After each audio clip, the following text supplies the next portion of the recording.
Hello friends, welcome to my channel Dhanashree classes. आजच्या या व्हिडिओमध्ये आपण मराठीचा जो लेसन नंबर 8 जो आहे, कविता आहे ताई, या कवितेवरील जी प्रश्न उत्तरे आहेत म्हणजे स्वाध्याय जो आहे तो आपण इथे सॉल्व करणार आहोत. ठीक आहे. तर यातील पहिला जो प्रश्न आहे की झोक्यामध्ये कोण बसते, तर त्याचं उत्तर आहे बघा, झोक्यामध्ये ताई बसते. झोक्यामध्ये हा शब्द इथे जोडून लिहायचा आहे. ठीक आहे. दुसरा प्रश्न बघा, सकाळ झाल्यावर काय होते, तर बघा उत्तर लिहायचं आहे, सकाळ झाल्यावर नवा दिवस उगवतो.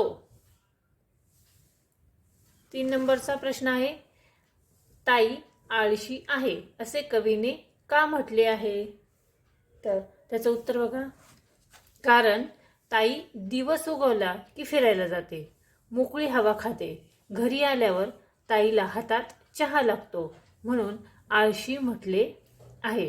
थोडक्यात त्याचं उत्तर लिहायचं आहे. ठीक आहे.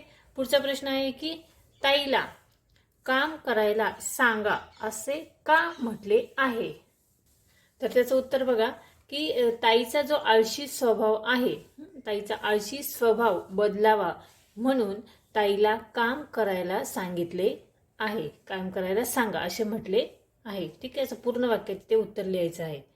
त्यानंतर पुढचा जो प्रश्न आहे की खालील कवितेच्या ओळी पूर्ण करा, तर कवितेची ओळ काय आहे बघा, इथे काम लिहिलेलं आहे आणि शेवटी इथे तशी लिहिलेलं आहे. तर कवितेची ओळ लिहायची आहे की काम काम करते नुसती रिकामीच तशी.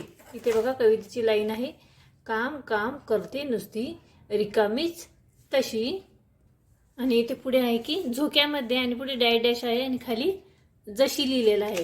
तर त्यासाठी बघा, झोक्यामध्ये बसते ग आजीबाई जशी. ठीक आहे.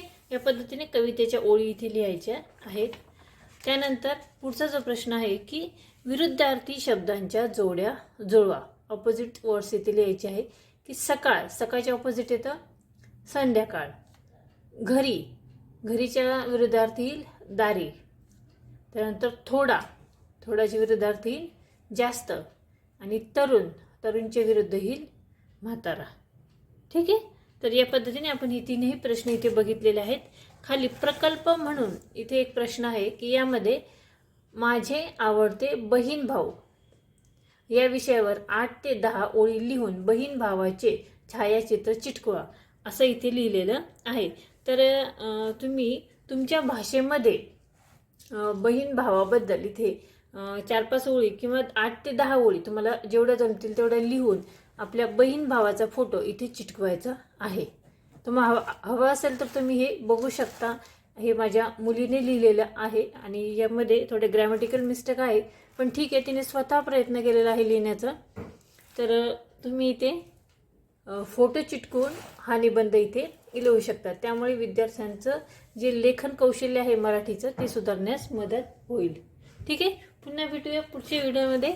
हा व्हिडिओ जर आवडला त्या व्हिडिओला नक्की लाईक करा, शेअर करा आणि चॅनलवर नवीन असाल तर चॅनल नक्की सबस्क्राईब करा. पुन्हा भेटूया पुढच्या व्हिडिओमध्ये.